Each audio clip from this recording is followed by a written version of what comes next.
Yes सरकार, नमस्कार। माहौल जबरदस्त, शानदार। आई होप पढ़ाई मस्त रही आपकी। एंड सर, पढ़ेगा इंडिया, बढ़ेगा इंडिया। इंडिया की कमेंट आपके हाथ में है, और अगर आप इंडिया को बढ़ना आगे बढ़ते देखना चाहते हो तो सरकार you will have to push yourself toward success. And sir, माहौल के साथ अपना पूरा दम लगा दीजिए पढ़ाई के लिए। सर, माहौल बनेगा और माहौल बन रहा है। आइए sir, chapter number 9 registration under GST की बात करते हैं। सबसे पहली बात, सेक्शन में 22, 23, 24 ने बताया क्या किसको रजिस्ट्रेशन कराना है और किसको रजिस्ट्रेशन नहीं कराना है। 22 बोलता है क्या, every person every supplier sir who is making taxable supply, जिसका एग्रीगेट टर्नओवर क्रॉस करता है कितना, 20 लाख रुपए, उसको रजिस्ट्रेशन कराना पड़ेगा इन एवरी सच स्टेट और union territory from where he is making a taxable supply. तो सर, जहां से भी वो टैक्सेबल सप्लाई कर रहा है उस स्टेट में रजिस्ट्रेशन की जरूरत होगी। पर सर, 4 स्टेट ऐसे हैं जहां पर अभी भी थ्रेशोल्ड लिमिट कितनी बेटा, 10 लाख रुपए है। सर, मणिपुर, मिजोरम, नागालैंड और त्रिपुरा। सर, मणिपुर, मिजोरम, नागालैंड और त्रिपुरा, तमन्ना जिसको बोलते हैं हम शॉर्टकट में बेटा। क्लियर, यहाँ पे aggregate turnover limit is 10 lakh.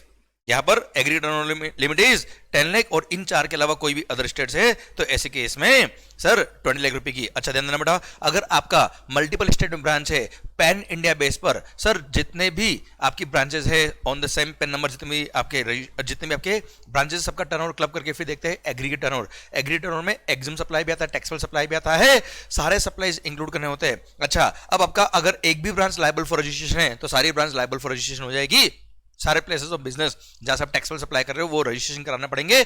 मतलब ये हो गया कि अगर आपकी कोई भी एक प्लेस ऑफ बिजनेस उन 4 स्टेट में से किसी एक स्टेट में है जहां से आप टैक्सेबल सप्लाई कर रहे हो, सर मणिपुर, मिजोरम, नागालैंड, त्रिपुरा, अगर यहां से आप टैक्सेबल सप्लाई कर रहे हो तो आपका ऑल इंडिया बेस पे एग्रीगेट टर्नओवर लिमिट कितना हो जाएगा मालिक, 10 लाख रुपए हो जाएगा बेटा। Clear, done. एंड सर, ध्यान देना बेटा, अगर इन 4 स्टेट में if you are liable for registration तो ही थ्रेशोल्ड लिमिट 10 लाख रुपए देखी जाएगी। ध्यान से सुनना इस बात को, इस पे क्वेश्चन बनता है बेटा। मतलब आप इन 4 स्टेट से केवल और केवल एक्सक्लूसिवली नॉन टैक्सेबल सप्लाई कर रहे हो, एक्सक्लूसिवली एग्जाम सप्लाई कर रहे हो, कोई टैक्स पे करने की जरूरत नहीं है, तो सर वहां पे आपको रजिस्ट्रेशन कराने की जरूरत भी नहीं होती है। अब मान लो आप नागालैंड से केवल और केवल alcohol liquor for human consumption बेचते हो जिसपे जीएसटी लेवी नहीं होता है। अब सर, महाराष्ट्र में आप अगर रेस्टोरेंट सर्विस प्रोवाइड कर रहे हो या महाराष्ट्र में आप अदर सप्लाई कर रहे हो which are liable for GST, तो ऐसे केस में एग्रीगेट टर्नओवर में तो नॉन टैक्सेबल सप्लाई भी ऐड होगा। तो एग्रीगेट टर्नओवर में एल्कोहल लिकर का टर्नओवर प्लस अदर सप्लाई जो भी वो सब क्लब करेंगे। पर यहां पर सिंस आप नागालैंड से exclusively non alcohol liquor for human consumption supply करो which is non taxable supply, ऐसे केस इसलिए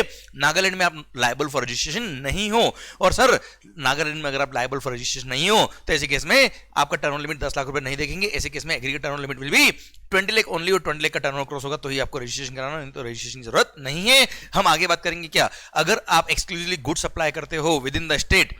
क्लियर, तो सर ऐसे केस में एक्सक्लूसिवली गुड सप्लायर्स को 40 लाख का बेनिफिट दिया गया है रजिस्ट्रेशन के लिए। ये हम बात करेंगे डिटेल में आगे जाके। ओके सर, अगर आप पुराने लॉ में रजिस्टर्ड थे, मतलब जब सर्विस टैक्स, एक्साइज, वेट लो थे, तो सर उन सब का कंपलसरी माइग्रेशन जीएसटी में कर दिया गया था। अब कोई खास बात नहीं है सर, अब एग्जाम के लिए ज्यादा कोई रिलेवेंट नहीं है। देन सर, अगर अपना बिजनेस ट्रांसफर कर रहे हो, अगर कोई ट्रांसफर अपनी बिजनेस को ट्रांसफर कर रहा है किसको, ट्रांसफरी को, तो ट्रांसफरी या सक्सेसर जो होगा sir with effect from the date of such transfer और सक्सेशन उसको नए रजिस्ट्रेशन के लिए अप्लाई करना पड़ेगा। एंड सर, अगर कंपनी बन रही है तो रजिस्ट्रार ऑफ कंपनी जब सर्टिफिकेट ऑफ इनकॉर्पोरेशन इशू करता है giving effect to the order of high court और supreme court, sir high court या ट्रिब्यूनल का जब ऑर्डर आता है कि यस इसका कंपनी का इनकॉर्पोरेशन कर दिया जाए, सर्टिफिकेट ऑफ इनकॉर्पोरेशन दे दिया जाए, उस दिन से आप लायबल फॉर रजिस्ट्रेशन हो जाएंगे, और उस दिन आप लायबल फॉर रजिस्ट्रेशन होंगे और ट्रांसफर को रजिस्ट्रेशन के लिए अप्लाई करना पड़ेगा। Clear, done.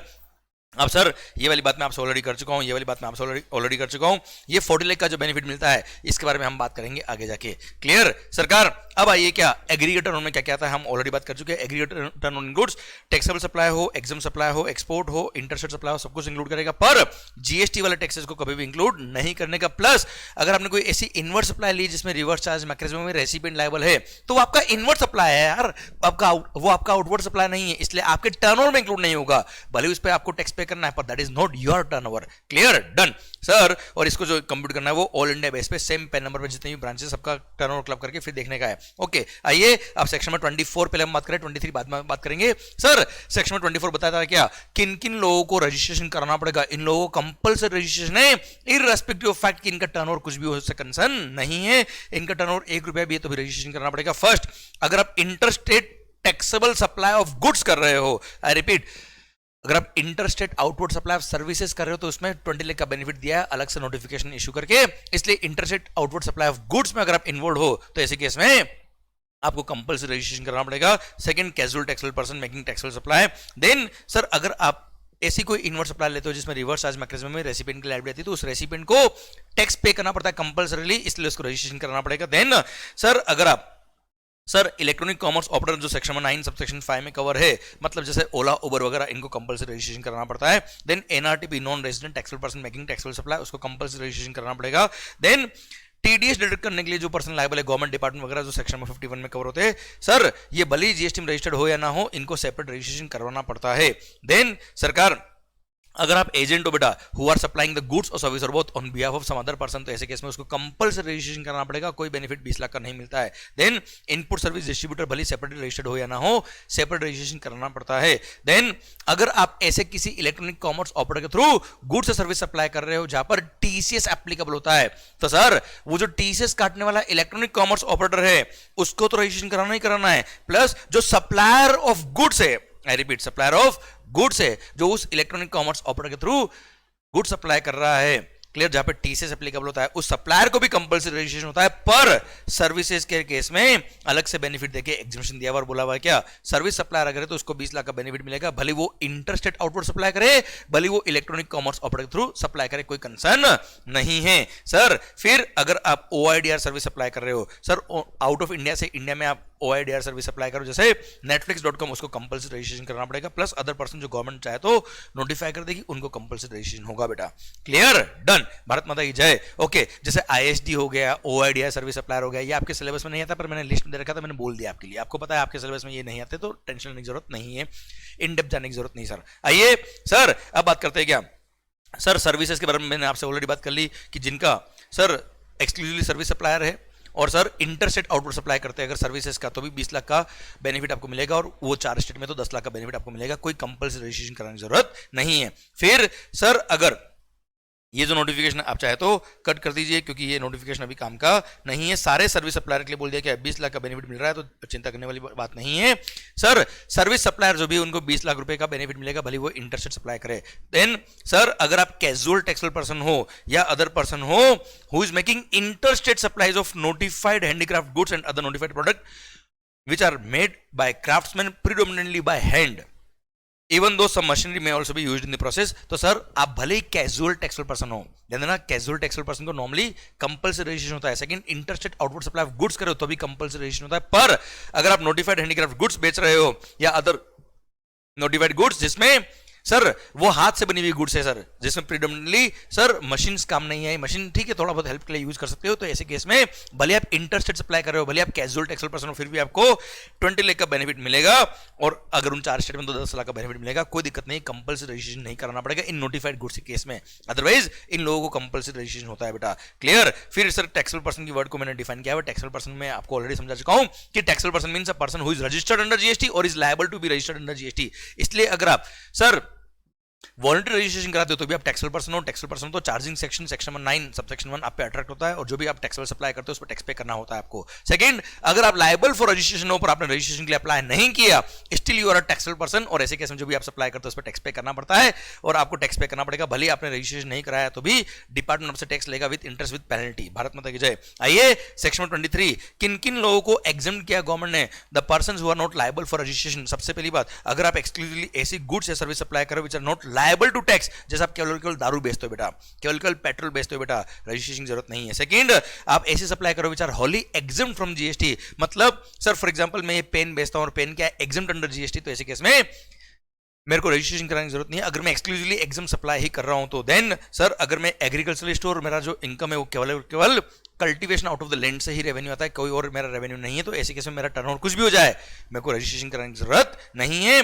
देन अगर मैं ऐसा कोई आउटवर्ड सप्लाई कर रहा हूं जिसमें रिवर्स चार्ज मैकेनिज्म में रेसिपिएंट लायबल है, सप्लायर लायबल नहीं है, तो सर ऐसे केस में सप्लायर को रजिस्ट्रेशन की जरूरत नहीं है। जैसे मैं एक लॉयर हूं बेटा, एडवोकेट हूं, या मैं जीटीए हूं और मैंने सर सर्विसेज दी जिसमें रिवर्स चार्ज में रेसिपिएंट लायबल है, मेरे पे कोई लायबिलिटी आती नहीं, मेरे पे कोई और सप्लाई है ही नहीं मेरा, तो ऐसे केस में मुझे रजिस्ट्रेशन की जरूरत नहीं है, मेरा टर्नओवर कुछ भी हो जाए कोई कंसर्न नहीं है। देन सर अगर मैं एक्सक्लूसिवली गुड सप्लाई करता हूं तो सर ऐसे केस में आपको पता है 40 लाख का बेनिफिट दिया गया है, पर 40 लाख का बेनिफिट किनको मिलेगा उसके लिए कुछ कंडीशंस है। अगर आप एक्सक्लूसिवली सप्लायर ऑफ गुड्स हो तो आपको 40 लाख का बेनिफिट मिलेगा और 40 लाख का टर्नओवर क्रॉस होगा तो ही रजिस्ट्रेशन कराना, नहीं तो रजिस्ट्रेशन की जरूरत नहीं है। क्लियर? पर कुछ कंडीशंस है। फर्स्ट सर अगर आप सेक्शन नंबर 24 जो हमने पहले पढ़ा था अभी, उसमें अगर कंपल्सरी रजिस्ट्रेशन के लिए लायबल हो तो सर बात ही खत्म हो जाएगी। ऐसे केस में तो आपको रजिस्ट्रेशन करवाना ही पड़ेगा। 40 लाख तो बहुत दूर की बात है, आपको ₹1 का भी टर्नओवर का बेनिफिट नहीं मिलता अगर आप सेक्शन नंबर 24 में कवर होते तो। सेकंड सर वो याद है बेटा 8 गुड्स, वो 8 गुड्स के अगर आप मैन्युफैक्चरर हो तो आपको कंपोजिशन स्कीम नहीं मिलती बेटा।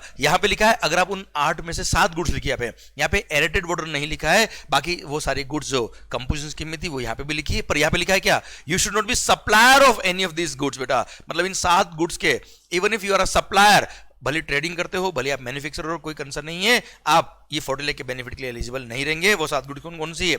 Ice cream and other edible ice whether not containing cocoa, pan masala, gutkha, tobacco manufactured substitutes, fly ash bricks, fly ash aggregates, fly ash blocks, bricks of fossil meals and other similar siliceous earth, building bricks और earthen और roofing tiles, इनके अगर आप supplier भी हो, भले trading करो या मैन्युफैक्चर करो, आप 40 लाख के बेनिफिट के लिए एलिजिबल नहीं रहेंगे। देन सर यहाँ पे वो 10 स्टेट के नाम लिख दिए, वो 10 स्टेट के नाम कौन कौन से बताता हूं मैं आपको। उससे पहले या देख लीजिए, अगर आप वॉलंटरी आपने रजिस्ट्रेशन करा रखा है और आपने रजिस्ट्रेशन कैंसिल नहीं कराना चाहते हो, या आप ऑलरेडी जीएसटी में रजिस्टर्ड हो और अपना रजिस्ट्रेशन आप कंटिन्यू करना चाहते हो, हमें क्या दिक्कत है साहब, आप करिए, आप बेनिफिट मत लीजिए, हमें कोई दिक्कत वाली बात नहीं है। प्लस एक एक्सप्लेनेशन ने बोला क्या, सर अगर आप एक्सक्लूसिवली गुड्स सप्लायर हो तो ही ये बेनिफिट मिलेगा, पर अगर आपने किसी को लोन दिया, इंटरेस्ट आपको इंटरेस्ट की रेवेन्यू होती है, तो सर इंटरेस्ट क्या है, एग्जाम सप्लाई ऑफ सर्विस है बेटा, मतलब वो सप्लाई ऑफ सर्विस होती है, आप तो इनएलिजिबल हो जाओगे बेटा। इसलिए गवर्नमेंट बोल दिया क्या, नहीं नहीं चिंता करने की जरूरत नहीं है, भले ही आपने किसी को लोन दिया और लोन देने पे आपको इंटरेस्ट की इनकम होती है, तो interest is exempt supply of service, उसको टर्नओवर की लिमिट में काउंट तो करेंगे, पर you will not be in eligible for 40 lakh का बेनिफिट। कोई दिक्कत वाली बात नहीं, 40 लाख का बेनिफिट मिलेगा। ध्यान देना, कंपोजिशन स्कीम में, कंपोजिशन स्कीम में तो इंटरेस्ट को किसी भी टर्नओवर में काउंट ही नहीं करते थे, या रजिस्ट्रेशन के लिए 40 लाख के बेनिफिट के लिए टर्नओवर के लिमिट में काउंट तो करेंगे, पर ये माना जाएगा कि आप एक्सक्लूसिवली गुड्स ही सप्लाई करो, जो इंटरेस्ट है वो आपके टर्नओवर में इंक्लूड तो होगा, but you will be eligible for benefit of 40 lakh का टर्नओवर बेनिफिट। क्लियर? डन। अब बात आ रही क्या, वो 10 स्टेट कौन कौन से हैं जहां पे आपको 40 लाख का बेनिफिट नहीं मिलेगा। यहां मैंने एक बॉक्स में भी दे रखा है बेटा आपको, पर सर यहां पे याद करने के लिए हमने शॉर्टकट देखा हुआ है क्या, तमन्ना, सर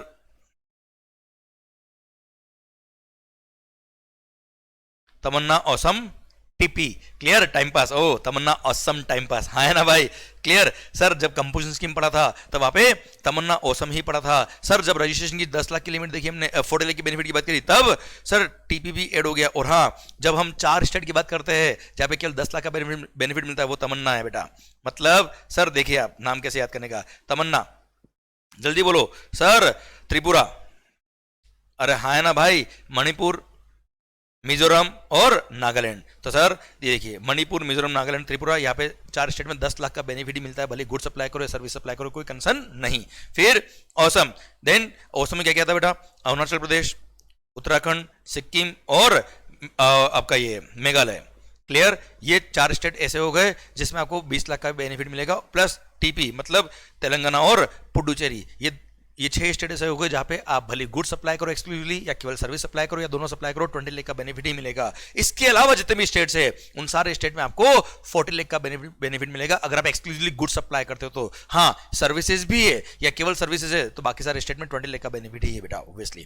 क्लियर? डन। ये हमने पढ़ लिया क्या, सेक्शन में 23 में कहा का बेनिफिट दिया हुआ है आपको रजिस्ट्रेशन कराने के लिए। सर तो सर 22 में पढ़ा किसको रजिस्ट्रेशन कराना है, 23 में पढ़ लिया किसको रजिस्ट्रेशन नहीं कराना है, 24 में कंपल्सरी रजिस्ट्रेशन हमने पढ़ लिया। अब प्रोसीजर फॉर रजिस्ट्रेशन के बारे में बात कर लेते हैं। सबसे पहली बात sir, where and when to apply for registration हम ऑलरेडी बात कर चुके हैं। सबसे पहली बात सर, जिस भी स्टेट या यूनियन टेरिटरी में सर आपकी ब्रांच है या आपका प्लेस ऑफ बिजनेस है जहां से आप टैक्सेबल सप्लाई कर रहे हो, तो उस हर प्लेस ऑफ बिजनेस का हर उस स्टेट में आपको रजिस्ट्रेशन कराना पड़ेगा। सेकंड थिंग सर, अगर आप एक अच्छा रजिस्ट्रेशन कराना कितना टाइम में कराना बेटा सर, जिस दिन आप लायबल फॉर रजिस्ट्रेशन हुए उसके 30 डेज के अंदर आपको रजिस्ट्रेशन के लिए अप्लाई करना पड़ेगा। क्लियर। और सर अगर आपने विद इन 30 डेज रजिस्ट्रेशन के लिए अप्लाई कर दिया तो जिस दिन आप लायबल फॉर रजिस्ट्रेशन थे that date will be the effective date of registration, हमने ऑलरेडी बात करी हुई है। प्लस कैजुअल टैक्सेबल पर्सन और एनआरटीपी के लिए बोल दिया क्या, इनको at least 5 days prior to commencement of the business registration करना पड़ेगा इन एवरी सच स्टेट और यूनियन टेरिटरी जहां से वो बिजनेस कमेंस कर रहे हैं बेटा। फिर सर अगर आप टेरिटोरियल वाटर्स ऑफ इंडिया से आप कोई सप्लाई कर रहे हो तो सर नियरेस्ट कोस्टल स्टेट जो होगा, नियरेस्ट कोस्टल स्टेट जो होगा आपका, मतलब जैसे आप समंदर से टेरिटोरियल वाटर जैसे मुंबई बॉम्बे हाई सर, या मुंबई समंदर से आप कोई मुंबई के पास में समंदर जो है वहां से अगर कोई सप्लाई करो, आपका ऑफिस वहां पे, आपकी फैक्ट्री वहां पर है या आपका प्लांट वहां पर है, तो ऐसे केस में जैसे होता है ना ऑयल रिग वगैरह, वहां से अगर आप सप्लाई कर रहे हो कुछ तो उसके रजिस्ट्रेशन कराने के लिए आप देखिए नियरेस्ट बेस लाइन का है, नियरेस्ट स्टेट कौन सा आ रहा है। क्लियर। वो स्टेट में आपको रजिस्ट्रेशन के लिए अप्लाई करना पड़ेगा within 30 days from the date when you become liable for registration. Clear done. अब आपको रजिस्ट्रेशन लेना पड़ेगा स्टेट वाइज। में आपको ऑलरेडी बता चुका हूं कि सर जितने स्टेट में आपकी ब्रांचेस है उन सारे स्टेट में आपको रजिस्ट्रेशन के लिए अप्लाई करना पड़ेगा कंपल्सरीली, अगर आप वहां से टैक्सेबल सप्लाई कर रहे हो तो। अगर किसी स्टेट से आप एक्सक्लूसिवली नॉन टैक्सेबल सप्लाई करो या एग्जाम सप्लाई करो तो उस स्टेट में आपको रजिस्ट्रेशन की जरूरत नहीं है। क्लियर। पर सर सेम स्टेट में मल्टीपल ब्रांचेस है तो सर अगर मल्टीपल प्लेसेस ऑफ बिजनेस आपके हैं सेम स्टेट में तो आप चाहो तो सर सिंगल रजिस्ट्रेशन लीजिए, किसी भी प्लेस को डिक्लेयर कर दीजिए as a principal place of business और बाकी प्लेसेस को एडिशनल प्लेसेस ऑफ बिजनेस आप डिक्लेयर कर सकते हो। पर आप चाहो कि कुछ ब्रांच का हमें कुछ सेपरेट नंबर लेना है तो आप कुछ ब्रांच के लिए सेपरेट नंबर भी ले सकते हो with in the same state itself. Clear. भले ही डिफरेंट बिजनेस वर्टिकल हो या ना हो कोई फर्क नहीं पड़ता, आप चाहे तो different place of business with in the same state के लिए आपकी चॉइस है, आप चाहे तो सिंगल रजिस्ट्रेशन ले या आप चाहे तो अलग अलग रजिस्ट्रेशन ले, या आपकी चॉइस है बेटा।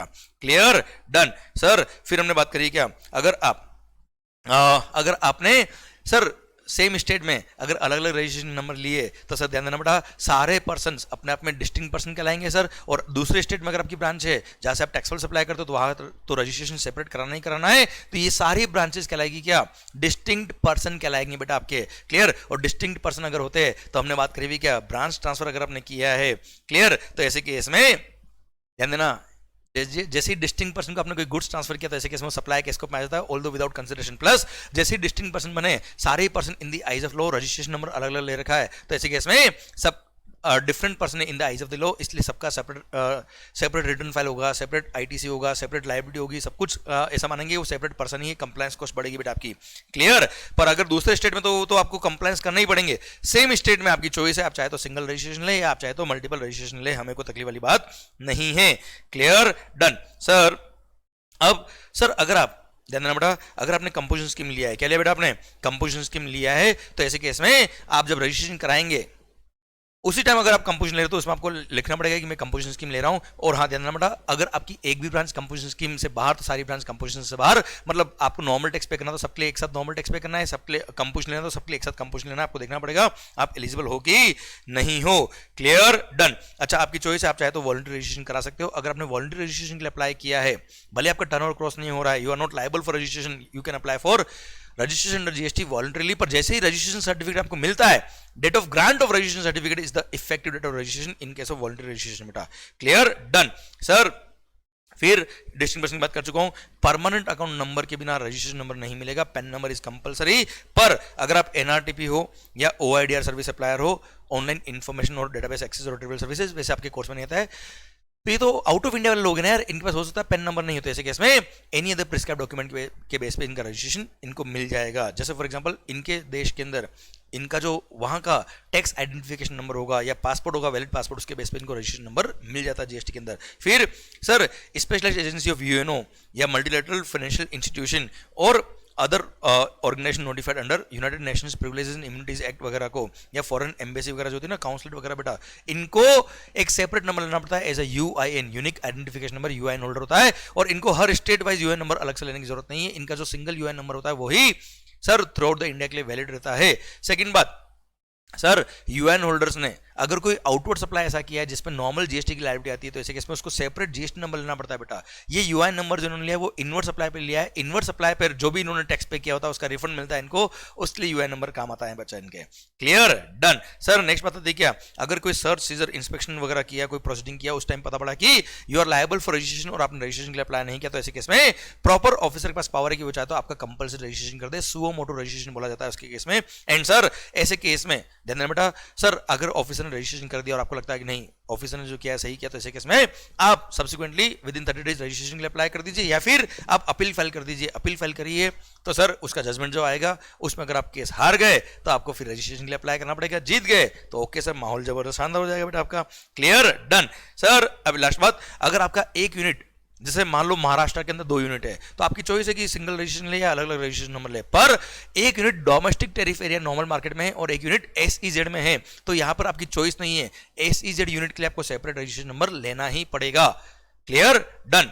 सर अब आइए procedure for registration normal. Sir SSC को प्रोसीजर क्या फॉलो करना पड़ता है रजिस्ट्रेशन के लिए? कुछ नहीं सर, आप जीएसटी पोर्टल पे जाएंगे www.gst.gov.in, यहां पे आप जाएंगे।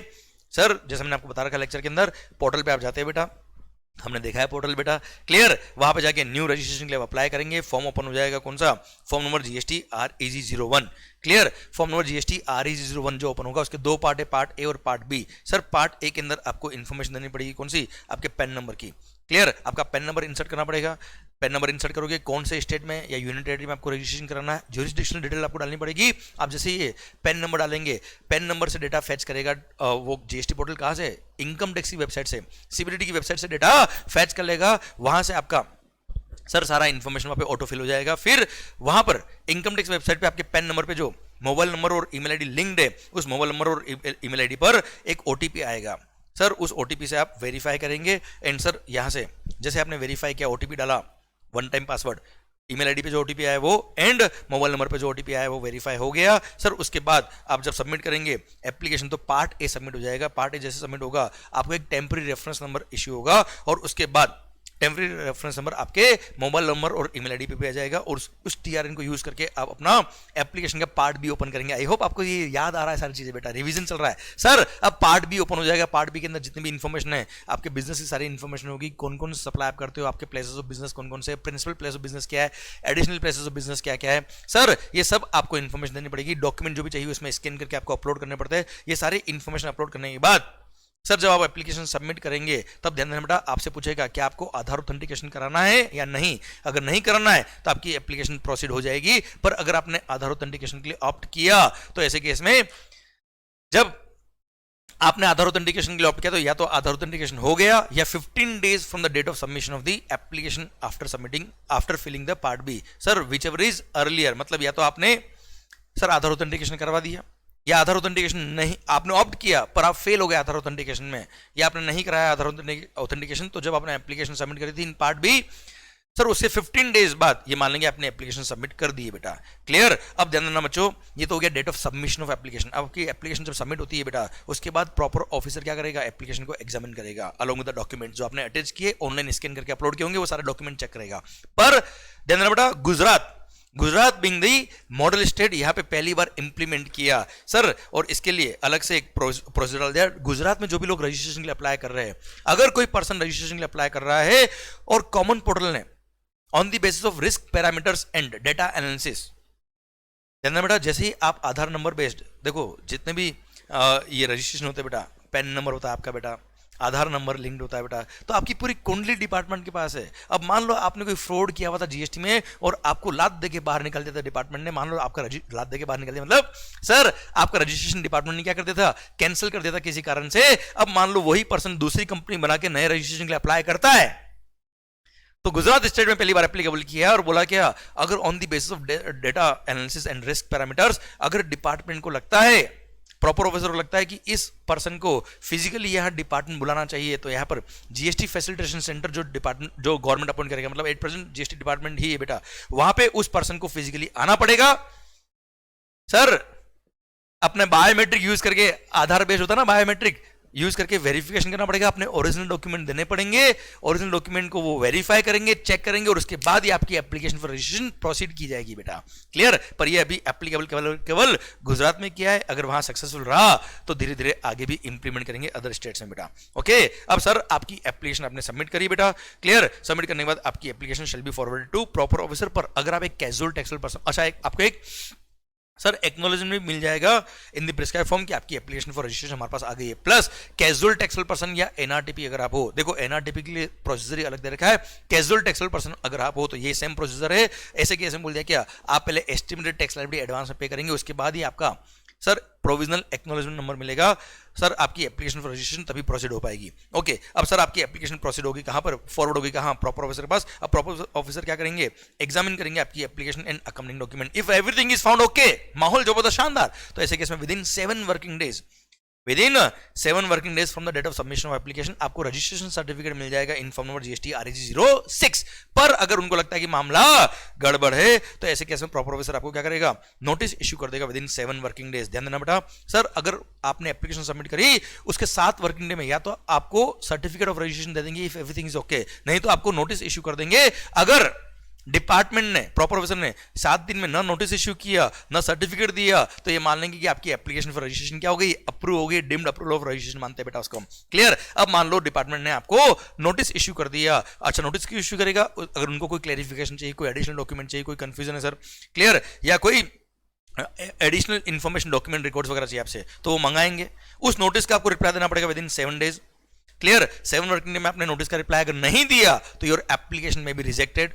अब आपने रिप्लाई दिया तो उसके 7 वर्किंग डे में अगेन डिपार्टमेंट क्या करेगा, आपके रिप्लाई को चेक करेगा। इफ दे आर सेटिस्फाइड तो रजिस्ट्रेशन सर्टिफिकेट इश्यू कर देगा, if they are not satisfied तो आपकी रजिस्ट्रेशन एप्लीकेशन रिजेक्ट कर देगा। पर ये 7 दिन में करना पड़ेगा। आपने रिप्लाई सबमिट किया उसके 7 डेज में डिपार्टमेंट ने या तो आपकी एप्लीकेशन एक्सेप्ट करके रजिस्ट्रेशन सर्टिफिकेट इश्यू करना या फिर आपकी एप्लीकेशन रिजेक्ट करनी। कुछ भी नहीं किया तो ये मान लेंगे आपकी रजिस्ट्रेशन एप्लीकेशन क्या हो गई है, अप्रूव हो गई और भारत माता की जय, आपका रजिस्ट्रेशन हो गया बेटा। क्लियर? डन। अब सर सुनना बात को ध्यान से।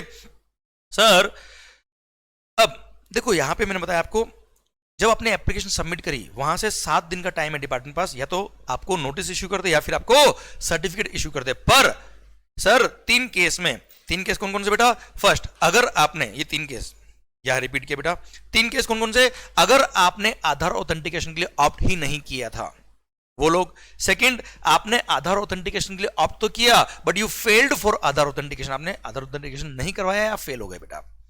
थर्ड केस सर वो याद आया, डिपार्टमेंट ने फिजिकली आपको बुलाया था, गुजरात स्टेट के अंदर बात करें बेटा, तो सर वहां पे अगर डेटा एनालिसिस और रिस्क पैरामीटर के बेस पर अगर प्रॉपर ऑफिसर लगा कि यहाँ पे इस एसएससी को यहाँ बुलाना चाहिए और बायोमेट्रिक से वेरीफाई करके इसके ओरिजिनल डॉक्यूमेंट वेरीफाई करके फिर ही रजिस्ट्रेशन देना चाहिए, तो ये 3 कैटेगरी के लोग के लिए बोल दिया क्या सर, डिपार्टमेंट के पास 30 दिन का वक्त है, कितना 30 डेज का वक्त है इंस्टेड ऑफ 7 डेज, कितना 30 दिन का वक्त है डिपार्टमेंट पास।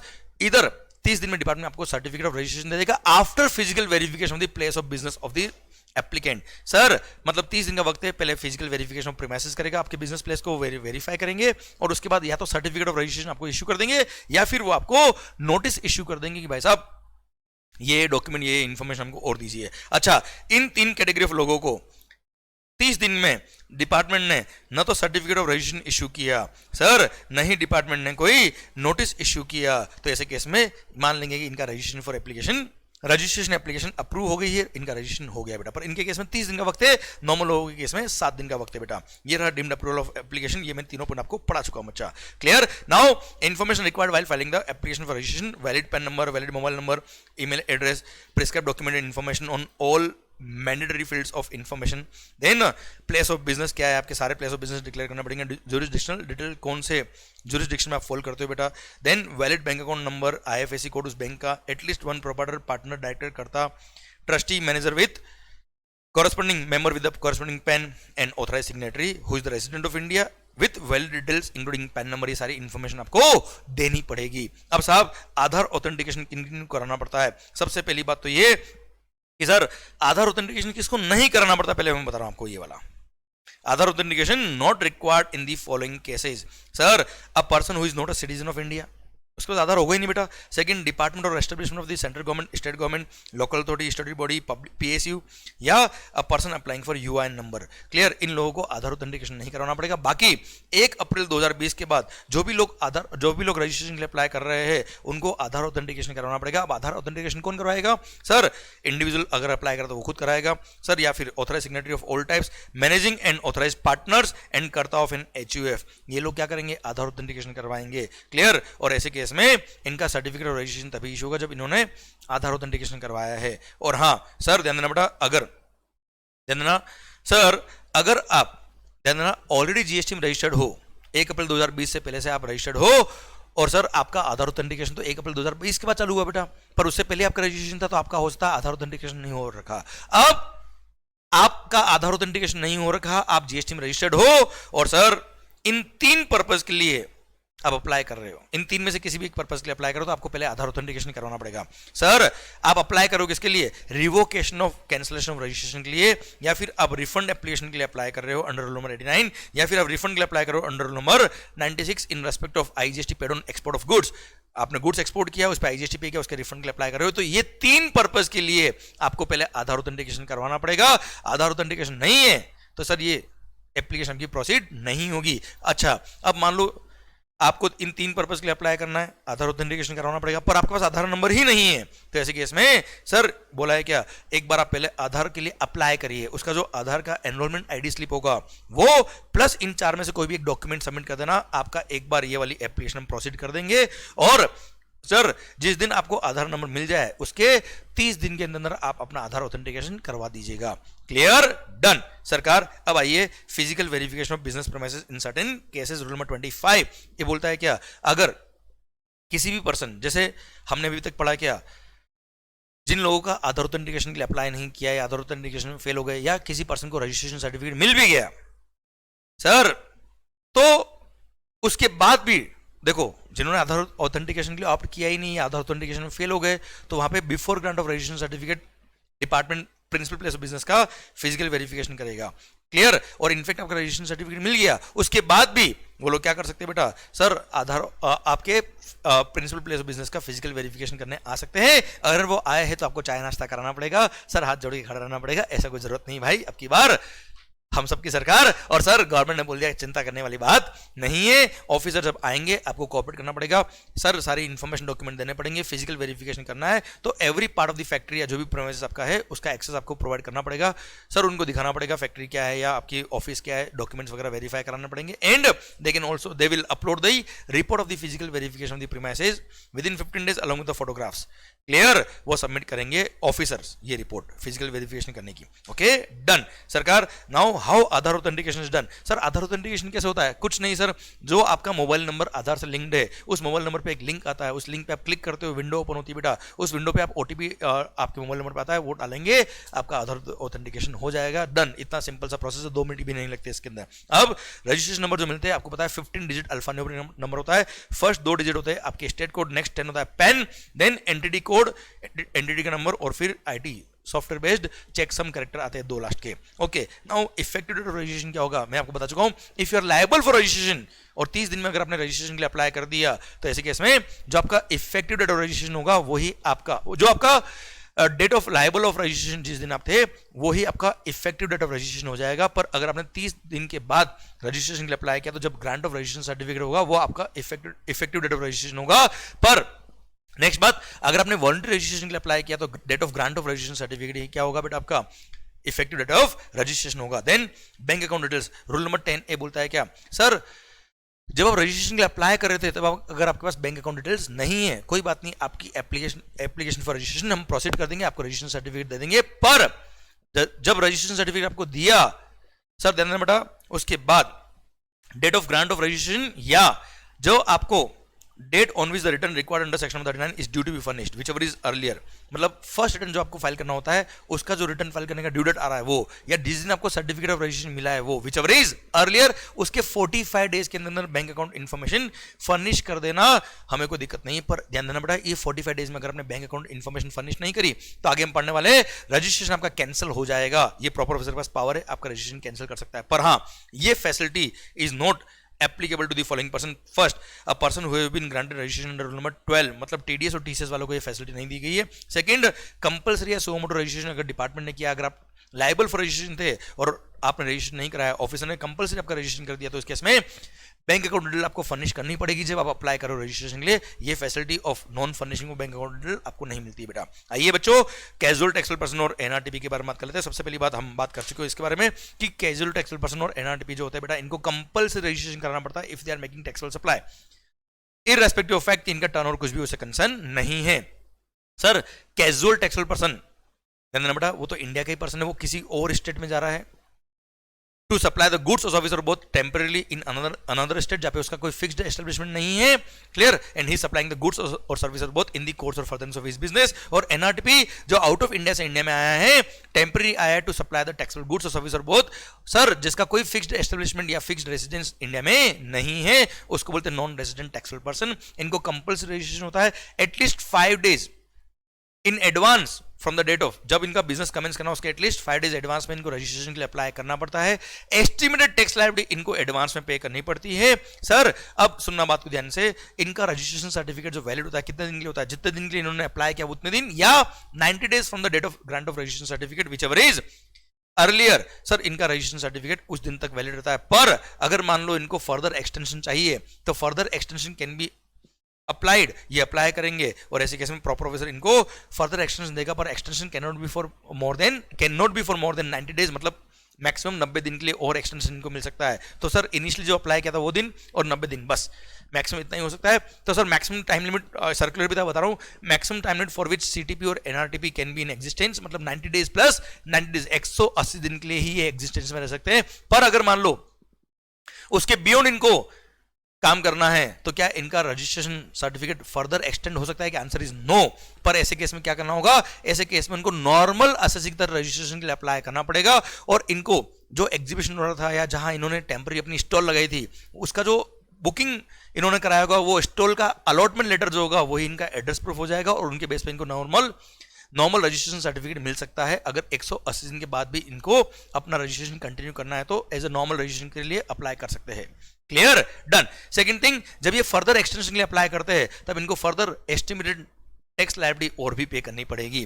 क्लियर? एक लास्ट बात और बच्चा, सर जो एस्टिमेटेड टैक्स लायबिलिटी इनको पे करनी पड़ती है वो नेट टैक्स लायबिलिटी, जैसे कैजुअल टैक्सेबल पर्सन को सारा आईटीसी मिलता है बेटा, तो sir for example estimated tax liability है 14 लाख रुपए की और इनके पास आईटीसी 10 लाख रुपए का, नेट 4 लाख इनको पे करना है, तो जो एस्टिमेटेड टैक्स लायबिलिटी है वो 4 लाख जो net tax payable in cash होता है उतना ही इनको एडवांस में जमा कराना पड़ता है। क्लियर? डन। सर ये मैं आपको समझा चुका हूं एनआरटीपी और कैजुअल टैक्सेबल पर्सन के बारे में। आइए अब अगर आपने सर्टिफिकेट ऑफ रजिस्ट्रेशन के लिए अप्लाई करा, आपको रजिस्ट्रेशन सर्टिफिकेट मिल गया और किसी कारण से बाद में क्या हो रहा है, चेंज हो रहा है किसी पॉइंट में, तो अमेंडमेंट के लिए आपको अप्लाई करना पड़ेगा। सेक्शन 28 बोलता है क्या, एवरी रजिस्टर्ड पर्सन या यूएन होल्डर जिस दिन आपके पर्टिकुलर्स में कुछ चेंज हुआ है उसके 15 दिन के अंदर आपको अमेंडमेंट ऑफ रजिस्ट्रेशन के लिए अप्लाई करना पड़ेगा। वही कॉमन पोर्टल पे आप जाएंगे, वहां अमेंडमेंट के लिए अप्लाई करेंगे। अगर नॉन कोर एरिया में अगर अमेंडमेंट था तो सर डायरेक्ट आप अमेंडमेंट करेंगे, सबमिट करेंगे, आपका एप्लीकेशन फॉर रजिस्ट्रेशन क्या, आपका रजिस्ट्रेशन सर्टिफिकेट हो जाएगा, अमेंड हो जाएगा, कोई दिक्कत नहीं, उसको डाउनलोड कर देना, वही आपका वैलिड सर्टिफिकेट ऑफ रजिस्ट्रेशन हो जाएगा। पर अगर कोर एरिया में कोई अमेंडमेंट था तो ऐसे केस में आप अमेंडमेंट के लिए अप्लाई करेंगे, your application will be forwarded to proper officer within 15 working days. या तो आपको amended certificate of registration issue कर देगा, या फिर उसको लगता है कोई इंफॉर्मेशन डॉक्यूमेंट रिकॉर्ड चाहिए तो वो आपको नोटिस इश्यू करेगा कि सरकार मेरे को अगले 7 दिन के अंदर मेरे को ये क्लेरिफिकेशन आप दीजिए, ये डॉक्यूमेंट आप सबमिट करिए। पर 15 दिन का टाइम दिया डिपार्टमेंट को, 15 दिन में या तो सर्टिफिकेट अमेंड करके इश्यू कर दे या फिर आपको नोटिस इश्यू कर दे। दोनों में से कुछ भी नहीं किया तो मान लेंगे आपकी एप्लीकेशन फॉर रजिस्ट्रेशन क्या हो गई है, डीम्ड अप्रूवल बेटा। हाँ है ना भाई? क्लियर? अब सुनना बात को ध्यान से, अब आपको मान लो नोटिस आ गया, नोटिस आने के 7 डेज में आपको रिप्लाई देना पड़ेगा। जो इन्फॉर्मेशन प्रॉपर ऑफिसर ने मांगी वो आपको सबमिट करनी पड़ेगी, वो आपने सारी इन्फॉर्मेशन अगर सबमिट कर दी, क्लियर? अच्छा नहीं करी तो officer can reject your application. अगर आपने सबमिट कर दी तो अब 7 दिन वापस डिपार्टमेंट को मिले, या तो आपकी एप्लीकेशन फॉर अमेंडमेंट अप्रूव कर दे या रिजेक्ट कर दे। कुछ भी नहीं किया तो मान लेंगे आपकी एप्लीकेशन फॉर अमेंडमेंट अप्रूव हो गई है। भारत माता की जय। अब दिमाग में एक क्वेश्चन आता है क्या, सर कि वो कोर एरिया क्या क्या है, कोर फील्ड ऑफ इंफॉर्मेशन क्या क्या है जिसके लिए प्रॉपर ऑफिसर की परमिशन चाहिए, अप्रूवल चाहिए फॉर अमेंडमेंट। सर ये 3 field, legal name of the business change हो रहा है, या address of the principal place of business या additional place of business change हो रहा है, एडिशन डिलीशन और retirement of partner, director, karta, managing committee, CEO और equivalent who is responsible for day to day affairs of the business. ये affairs of the business की बात कर रहा हूं, कोई और अफेयर की बात नहीं कर रहा हूं सर, जो बिजनेस मैनेज कर रहा है अल्टीमेटली।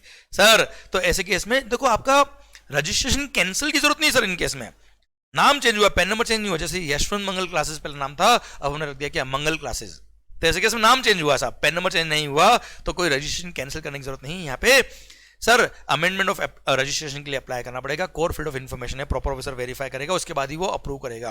क्लियर। और हाँ, अगर मेरे नाम पे मल्टीपल रजिस्ट्रेशन नंबर है सेम पेन नंबर पे और कंपनी का नाम चेंज हो रहा है फॉर एग्जांपल, क्लियर, तो जितने भी रजिस्ट्रेशन सर्टिफिकेट है सारे स्टेट में या जहां पे भी मेरा रजिस्ट्रेशन है सबके लिए सेपरेट मेरे को अमेंडमेंट के लिए अप्लाई करना पड़ेगा। क्लियर माहौल सरकार। आइए, अच्छा mobile number email ID change करना है तो वो तो डायरेक्ट ओटीपी के थ्रू चेंज हो जाएंगे सर। आइए सरकार, cancellation, suspension of registration and revocation of cancellation. Sir सबसे पहली बात, कैंसलेशन की बात कब आएगी, या तो वॉलंटरी कैंसलेशन या suo motu cancellation by proper officer. Sir SSC खुद कैंसलेशन के लिए अप्लाई कब करेगा, जब उसको लगता है कि अब मुझे रजिस्ट्रेशन की जरूरत नहीं है sir, where the registered person is no more requires it. और प्रॉपर ऑफिसर कैंसिल कब करेगा, जब उसको लगता है कि रजिस्ट्रेशन की जरूरत नहीं है, या फिर आपने कोई डिफॉल्ट की है, तो ऐसे केस में proper officer can cancel your registration. अब सर वो सारे केस हम पढ़ लेते हैं। सबसे पहली बात सर, इन केसेस में या तो प्रॉपर ऑफिसर खुद कैंसिलेशन के लिए आपको बोलेगा, या फिर आप खुद कैंसिलेशन के लिए अप्लाई कर सकते हो। कब, जब आपने बिजनेस अपना ट्रांसफर कर दिया है और आपके पास कोई और बिजनेस नहीं है और सर आप अब आपको रजिस्ट्रेशन की जरूरत नहीं बेटा। क्लियर। या फिर बिजनेस आपने डिसकंटिन्यू कर दिया बेटा, या फिर change in the constitution of the business, जैसे पार्टनरशिप हम कंपनी बन गई या कंपनी थी इंडिविजुअल बन गया।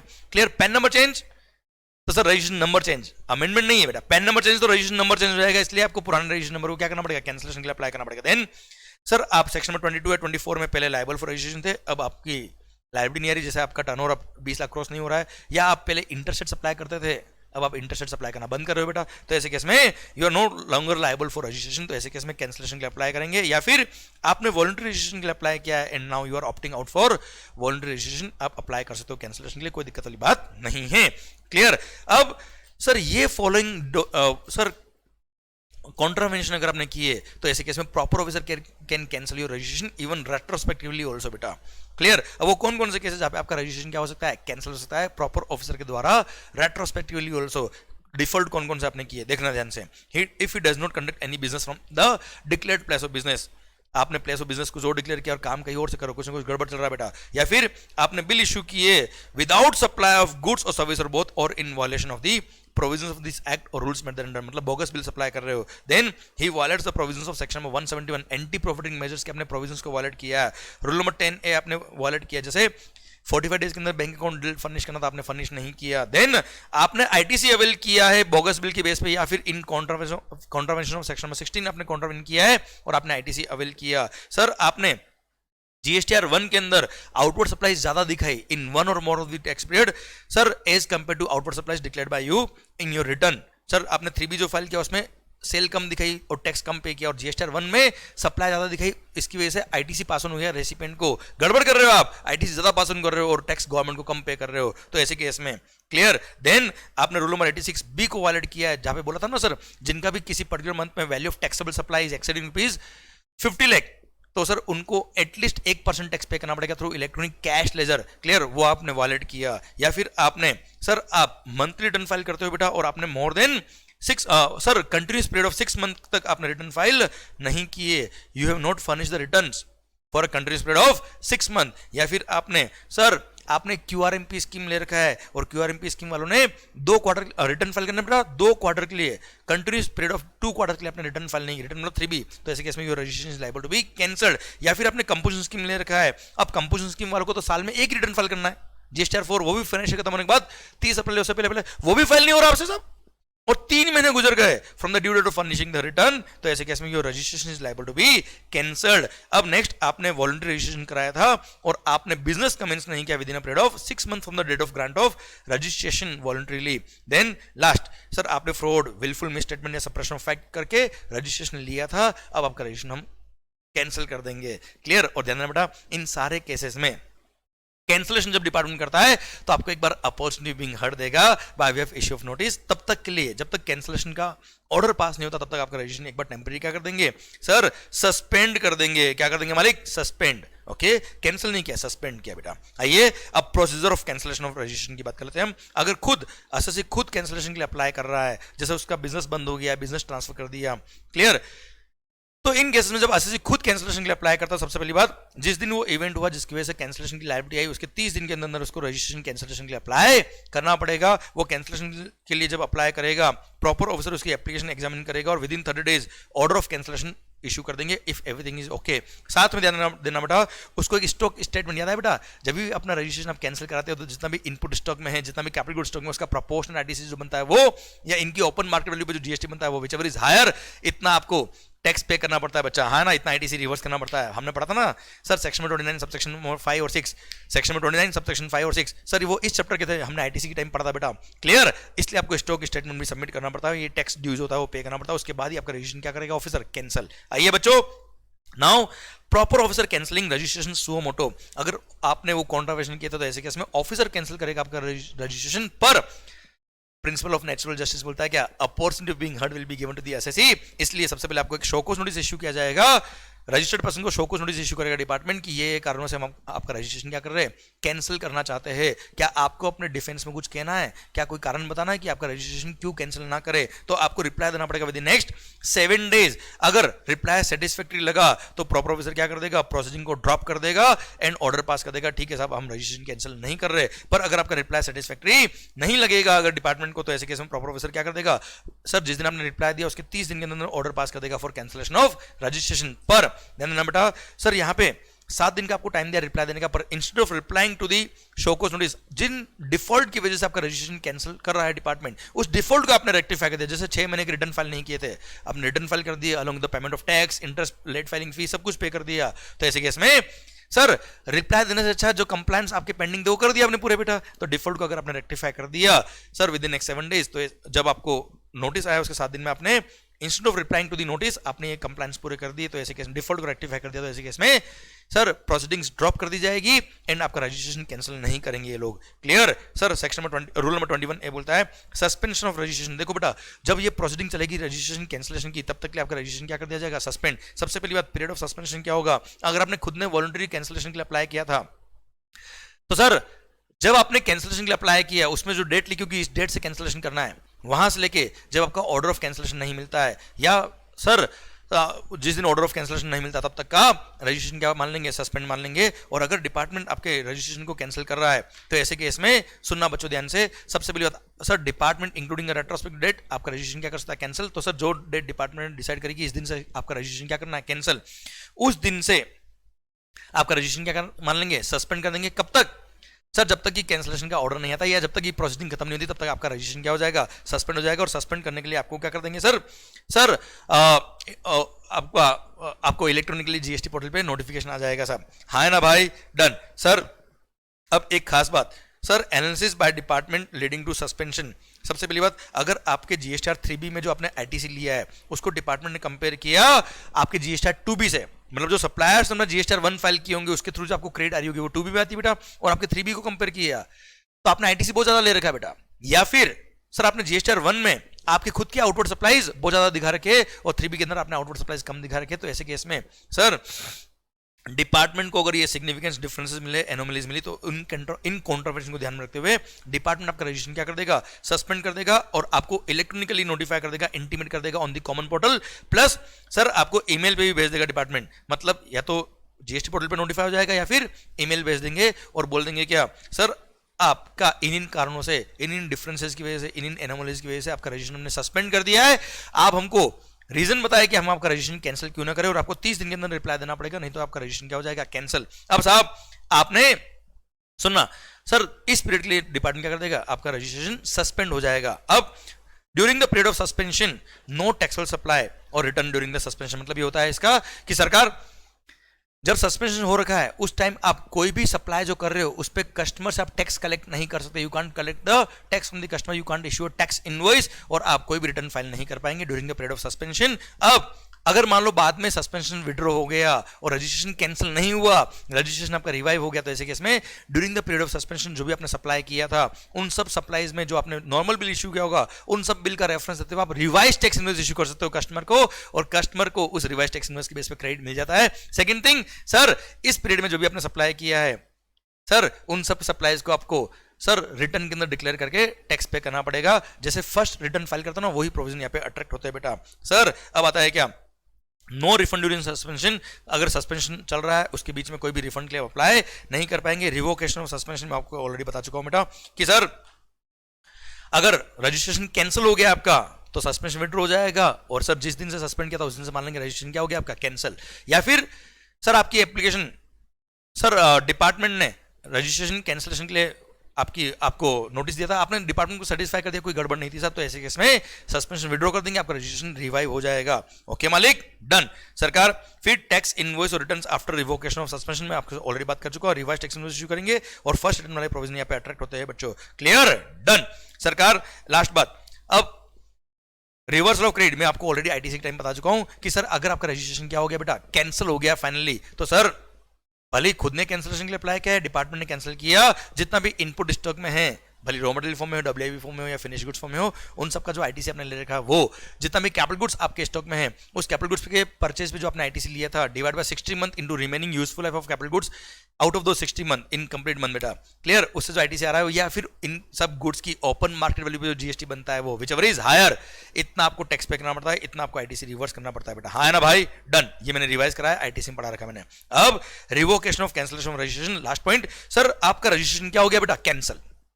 अब रजिस्ट्रेशन कैंसिल हो गया, दुनिया लूट गई बेटा अपनी, तो ऐसे केस में you can apply for revocation of cancellation की साहब प्लीज सर अपना ऑर्डर विड्रॉ कर लीजिए। तो ऐसे केस में सबसे पहली बात देखो सर, जब असिस ने खुद ने कैंसिलेशन के लिए अप्लाई किया था, डिपार्टमेंट ने ऑर्डर रजिस्ट्रेशन कैंसिल कर दिया, तो अब उसके रिवोकेशन के लिए अप्लाई नहीं कर सकता।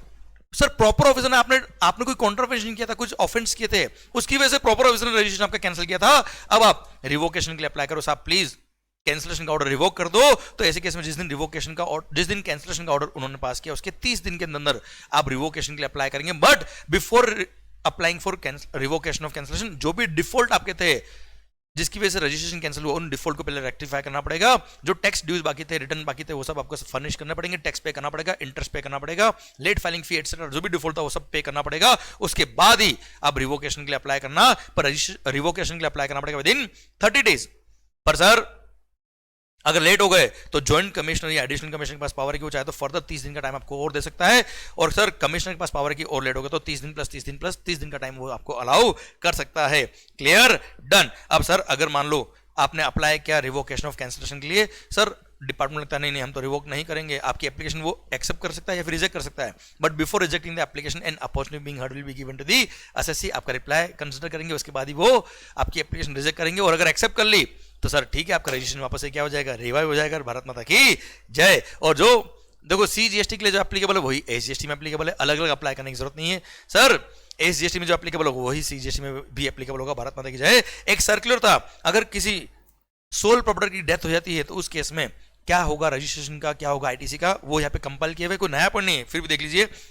सबसे पहली बात, registration liability of the transferee और सक्सेसर, अगर आपका जो पर्सन जिसकी डेथ हो गई है वो अगर जीएसटी में रजिस्टर्ड था, सोल प्रॉपर्टरशिप कंसर्न थी तो उसके पैन नंबर पे ही जीएसटी नंबर था बेटा। अब सिंस उसकी डेथ हो गई और अगर कोई पर्सन बिजनेस कंटिन्यू कर रहा है तो ट्रांसफरी या जो सक्सेसर है उसका पैन नंबर अलग है, तो सर नए रजिस्ट्रेशन के लिए अप्लाई करना पड़ेगा ट्रांसफर या सक्सेसर को। सेकंड थिंग, जो डिसीज्ड पर्सन है उसके नाम पे जो रजिस्ट्रेशन नंबर था उसको क्या करना पड़ेगा, कैंसिल करवाना पड़ेगा।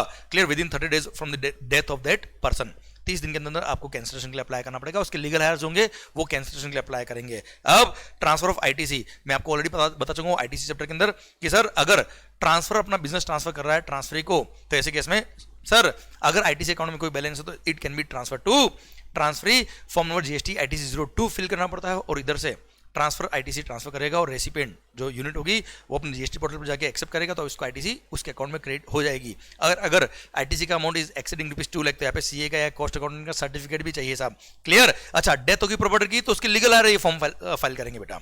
कौन सा sir, form number GST ITC 02। Clear, done. अब ट्रांसफर ऑफ लायबिलिटीज, सर ध्यान देना बेटा, अगर मान लो जो डिसीज पर्सन है उसकी को जीएसटी लायबिलिटीज पेंडिंग थी बेटा, 10 करोड़ का टैक्स बाकी था और भाई साहब चले गए। तो ऐसे केस में अगर बिजनेस कंटिन्यू हो रहा है तो जो पर्सन बिजनेस कंटिन्यू कर रहा है वो लायबल होगा, सारे ड्यूज वाली टैक्स इंटरेस्ट पेनल्टी जो भी है वो सब पे करने के लिए लायबल होगा। पर अगर बिजनेस कंटिन्यू नहीं हो रहा है तो legal higher will be liable. पर लीगल हायर पे लायबिलिटी मैक्सिमम उतनी आती है जितनी प्रॉपर्टी इनहेरिटेंस में उसको पास ऑन हुई है। जैसे 8 करोड़ की प्रॉपर्टी पास ऑन हुई है और लायबिलिटी है 10 करोड़ की, तो मैक्सिमम 8 करोड़ की लायबिलिटी आएगी लीगल हायर्स पे। अगर बिजनेस कंटिन्यू नहीं हो रहा है तो बिजनेस कंटिन्यू हो रहा है तो जो पर्सन बिजनेस कंटिन्यू कर रहा है वो लायबल होगा सारे ड्यूज को पे करने के लिए। इसी के साथ भारत माता की जय। एंड सर रजिस्ट्रेशन के रिगार्डिंग सारे प्रोविजन एक एक लाइन खत्म होती है। अब आई होप ये लेक्चर्स इफेक्टिवली आपके काम आ रहे हैं। माहौल जबरदस्त शानदार, कमेंट बॉक्स में इंतजार करूंगा आपके कमेंट का माहौल के साथ। एंड सरकार it's only impossible until it's done. जानना जो भी चीज आपको लगती है इम्पॉसिबल है, ये वो चीज अगर आपने कर दिखाई तो ही दुनिया में आपका सर वर्चस्व बढ़ेगा। एंड सर आप अपने और अपने फैमिली के सपनों को पूरा कर पाएंगे, इसलिए लगा दो अपना पूरा दम। एंड सर कुछ भी इम्पॉसिबल नहीं है सर, आप अगर कुछ कर दिखाएंगे तो वो हर एक चीज पॉसिबल हो सकती है जो दुनिया को लगती है इम्पॉसिबल है। सर ऑल दी बेस्ट, माहौल से पढ़िए, मस्त होके पढ़िए एंड सर खुश होके पढ़िए। हमारी सारी प्रेयर्स आपके लिए है and sir we all are trying our best to give you the best for your success. All the best, माहौल जबरदस्त शानदार। मिलते हैं नेक्स्ट लेक्चर में, बाय बाय।